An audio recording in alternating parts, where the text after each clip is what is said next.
Hello guys, இந்த வீடியோவில் நம்ம எதை பற்றி பார்க்க போகிறோம் அப்படின்னு பார்த்தீங்கன்னா India versus West Indies test சீரிஸோட ரிவ்யூ பற்றி தான் பார்க்க போகிறோம்.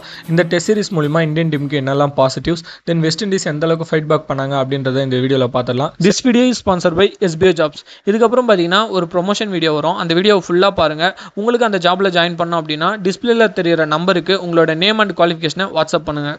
ஸ்கிப் பண்ணாதீங்க. பெரிய தப்பு. தினம் 300 ரூபாய் சம்பாதிக்க அரிய வாய்ப்பு. இன்ஸ்டாகிராம், Facebook பயன்படுத்த தெரிந்தால் போதும். Content post and content publishing மூலமா தினம் 300 ரூபாய் சம்பாதிக்கலாம். இந்த வேலை செய்ய 5 நிமிடம் போதும். Work training support, group communication support, all language customer live chat support, முக்கியமா சொந்தமா ஒரு பிசினஸ் ஸ்டார்ட் பண்ற அளவுக்கு உங்களால கற்றுக்கொள்ளவும் முடியும், சம்பாதிக்கவும் முடியும். இந்த வேலை வாய்ப்பு வழங்குவது 5 வருடத்திற்கு மேல ரன் ஆகிட்டு இருக்க நம்ம தமிழ்நாட்டு company school of business organisation private limited. மேலும் விவரங்களுக்கு டிஸ்கிரிப்ஷன்ல கொடுத்திருக்க நம்பருக்கு வாட்ஸ்அப் பண்ணுங்க. சரி வாங்க, ரொம்ப பேசாம வீடியோக்குள்ள போயிடலாம். இந்த டெஸ்ட் சீரிஸ் அனௌன்ஸ் பண்ணும்போதே எல்லாருக்குமே தெரியும் இந்தியா இந்த டெஸ்ட் சீரிஸை ரொம்ப ஈஸியாக ஜெயிக்க போகிறாங்க அப்படின்ட்டு. ஆல்ரெடி இங்கிலாந்து கூட பார்த்தீங்கன்னா 2-2 அப்படின்னு டெஸ்ட் சீரிஸை ட்ரா பண்ணிட்டு தான் வந்திருந்தாங்க. சுப்மன் கில்லோட கேப்டன்சியில் அது ஒரு டீசெண்டான டெஸ்ட் சீரிஸ் அப்படின்னு சொல்லிடலாம். பட் வின் பண்ணியிருக்க வேண்டிய டெஸ்ட் சீரிஸ் கோட்டை விட்டுட்டாங்க. அதே இந்த பக்கம் பார்த்தீங்கன்னா வெஸ்ட் இண்டீஸோட டெஸ்ட் டீம் பார்த்தீங்கன்னா அந்தளவுக்கு சொல்லிக்கிற மாதிரி இல்லை. அவங்க கடைசியாக பார்த்தீங்கன்னா எல்லா சின்ன சின்ன டெஸ்ட் நேஷன்ஸ் கிட்டலாம் பார்த்தீங்கன்னா டெஸ்ட்டில் தோத்துட்டு வந்துட்டு இருந்தாங்க. இந்தியாவுக்கு பார்த்தீங்கன்னா இந்த டெஸ்ட் சீரிஸ் பார்த்தீங்கன்னா ஒரு கேக் வாக் அப்படின்னே சொல்லிடலாம். 2-0 அப்படின்னு ரொம்ப ஈஸியாகவே ஜெயிச்சிட்டாங்க. ஃபர்ஸ்ட் டெஸ்ட் மேட்ச்லேருந்தே வந்துருவோமே. ஃபர்ஸ்ட் டெஸ்ட் மேட்ச் பார்த்தீங்கன்னா வெஸ்ட் இண்டீஸ் பெரிய ப்ரிப்பரேஷன் இல்லாமல் அந்த மாதிரி இருந்தது. ஏன்னா இந்தியன் டீம் சைடில் பார்த்தீங்கன்னா ஒரு 3 மிகப்பெரிய செஞ்சுரிஸ் போட்டிருந்தாங்க. 3 பிளேயர்ஸ், KL ராகுல், துரு ஜூரல் அவரோட மேடின் டெஸ்ட் செஞ்சுரி, தென் ரவீந்திர ஜடேஜா நான் ஏன்ப்பா நம்பர் 1 ஆல்ரவுண்டராக இருக்கேன் இன்டர்நேஷனல் அப்படின்னு 1 செகண்ட் ப்ரூவ் பண்ணியிருந்தாரு. இவங்க 3 பேர் செஞ்சுரி போட்டு பார்த்தீங்கன்னா ஒரு இமாலயா ஸ்கோரை போஸ்ட் பண்ணாங்க. தென் வெஸ்ட் இண்டீஸ் பார்த்தீங்கன்னா 2 வாட்டி பேட்டிங் பிடிச்சி ஆல் அவுட் ஆயிட்டாங்க.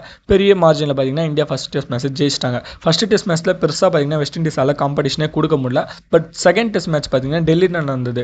அதுதான் பார்த்தீங்கன்னா ஓரளவுக்கு வெஸ்ட் இண்டீஸ்க்கு பார்த்தீங்கன்னா கம்பேக் கொடுக்கறது ஒரு டெஸ்ட் மேட்சாகவே இருந்தது. வெஸ்ட் இண்டீஸ் இந்த டெஸ்ட் மேட்ச் 5 நாள் ஆடிட்டாங்கன்னா வெஸ்ட் இண்டீஸ் வின்னுப்பா அப்படின்ற ஒரு மாரல் விக்டரி அப்படின்னே சொல்லலாம்.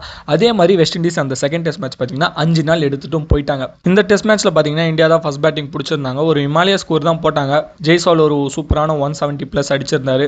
200 அடிப்பாருன்னு எதிர்பார்த்தேன். பட் அன்ஃபார்ச்சுனேட்டாக ஒரு ரன் அவுட்டில் மிஸ் பண்ணிட்டாரு. எல்லா பேட்ஸ்மேன்ஸுமே பார்த்தீங்கன்னா அவங்களோட கான்ட்ரிபியூஷன் கொடுத்துருந்தாங்க.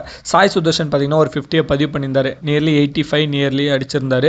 ஆல்மோஸ்ட் அவர் செஞ்சுரி அடிச்சிருக்கலாம். பட் அவரும் பார்த்தீங்கன்னா அவரோட விக்கெட்டை கொடுத்துட்டு போயிட்டாரு. கேப்டன் சுப்மன் கில் பார்த்தீங்கன்னா அவர் பங்குக்கு அவர் ஒரு செஞ்சுரியை போட்டார் இந்த டெஸ்ட் மேட்ச்ல.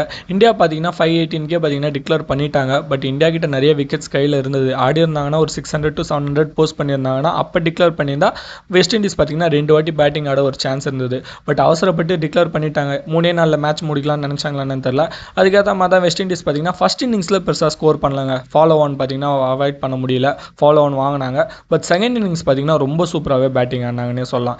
எஸ்பெஷலி பார்த்தீங்கன்னா ஜான் கேம்பல் தென் ஷாய் ஹோப் இவங்களோட பார்ட்னர்ஷிப் வெஸ்ட் இண்டீஸை ஒரு அனதர் லீகுக்கே எடுத்துகிட்டு போச்சுன்னு சொல்லலாம்.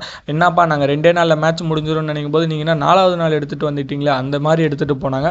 தென் அதுக்கப்புறம் பார்த்தீங்கன்னா ராஸ்டன் சேஸ் ஒரு 40, தென் அவங்களோட லோயர் ஆர்டரில் கொஞ்சம் அடிச்சு 121 பார்த்தீங்கன்னா இந்தியாவுக்கு டார்கெட்டாக கொடுத்துருந்தாங்க. 5th டேல இந்தியாவும் பார்த்தீங்கன்னா 7 விக்கெட் வித்தியாசத்தில் மேட்சை ஜெயிச்சிட்டாங்க. பட் வெஸ்ட் இண்டீஸுக்கு பார்த்தீங்கன்னா இந்த மேட்ச் ஒரு மாரல் விக்டரி அப்படின்னு சொல்லலாம். இந்தியா மாதிரி ஒரு டெஸ்ட் டீமை 5 டேஸ் பார்த்தீங்கன்னா டெஸ்ட் மேட்சை இழுத்துட்டு வந்திருக்காங்க. ஃபர்ஸ்ட் டெஸ்ட் மேட்ச்சில் என்ன தான் அடி வாங்கியிருந்தாலும் செகண்ட் மேட்ச்சில் ஒரு நல்ல கம்பேக்.